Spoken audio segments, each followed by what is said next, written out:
Okay, here is a little history about China.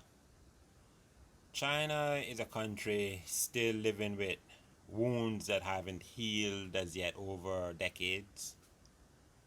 At one time in history, English merchants were selling so much opium in China. China was known as the opium capital of the world. Chinese were turning into drug addicts because of the opium, and the Chinese government banned it. When the Chinese government banned it, the English merchants went and complained to the King of England. The King of England sent the Royal Navy down there, attacked the Chinese government, forced them to lift the ban. The ban got lifted, and the English merchants started selling opium again to the Chinese. Then you had the European come in and do their things with the Chinese. The Americans went in and do their things with the Chinese. And the Japanese went in and do their things with the Chinese. China is also the first country to roll out paper currency. Yes, money, paper currency. China were the first one to roll out paper currency. After World War II, China took the lead in technology. They ran ahead of everybody else in technology right after World War II. So now we see this COVID-19 pandemic, and even though we're in the middle of it, China have already taken off in technology already. So China forever is in what you would say fast forward. It's like you just can't stop the Chinese.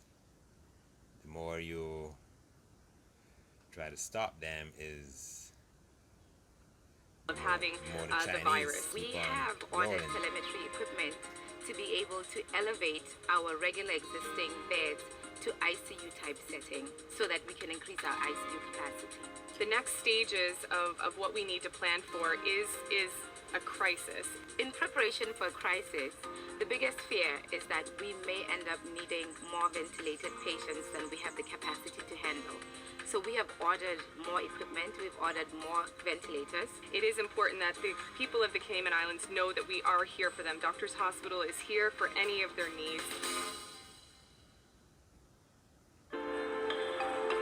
As the global COVID-19 pandemic continues to spread around the world, China is reportedly getting its own outbreak under control.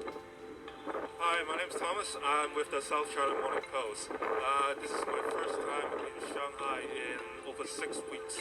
So that means I was not here during the peak of the pandemic in China. So now let's take a look around the city and see what has changed and what has not. My flight landed safely in Shanghai, but we had to wait nearly an hour before we were allowed off the plane. We were greeted by immigration and quarantine officials wearing full protective gear. Everyone needed to get a QR code, which is used to check our movements in the city after we arrived. The Tenants Association also required me to stay within the community for 2 weeks before I can earn this pass that will allow me into my apartment block. So we always talk about how mighty China's delivery service is, how they deliver everything to your door. Now with the coronavirus outbreak, this is not the case anymore.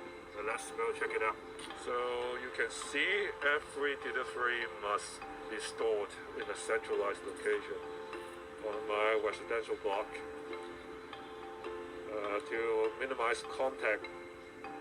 After 2 weeks of rather dull quarantine in my flat, I've come to Yuyuan Garden. It's normally a major tourist attraction in Shanghai, but because of the pandemic, there aren't a lot of visitors. Some shops have even had to close their doors.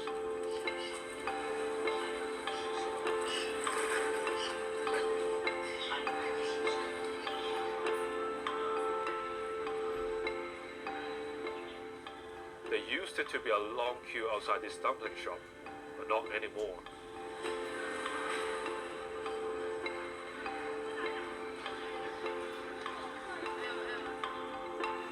mask is another new normal in Shanghai.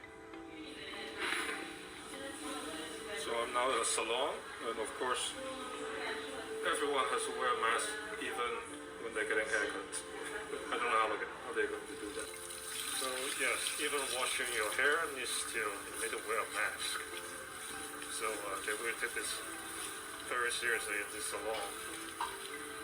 And we admire her skills of like trying to avoid a strap on my mask. You can see how she's struggling.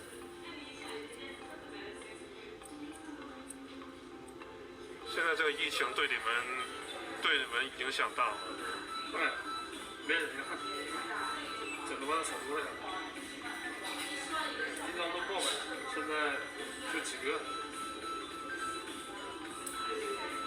就大家都不剪头发了，是吧？根本都不敢出来。Business has been so bad for some beauty salons that this one is offering a 20% coronavirus discount. Restaurants are also not faring too well these days. Just look at this food court during lunch hour.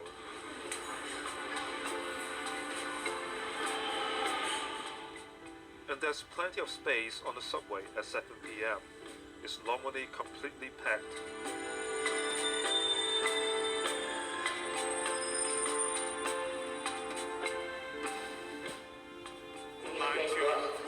One of the busiest metro lines in Shanghai, and it's rush hour.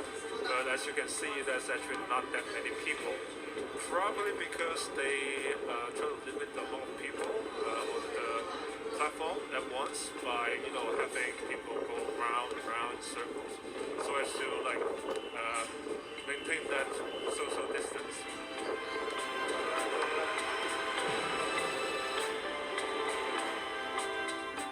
So judging by what I can see in Shanghai, China seems to be slowly getting back on track.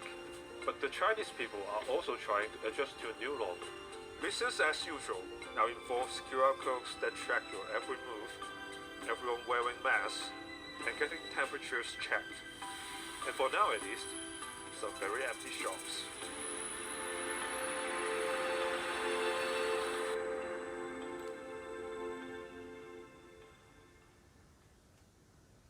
So basically, we see the Chinese taking the lead again in history.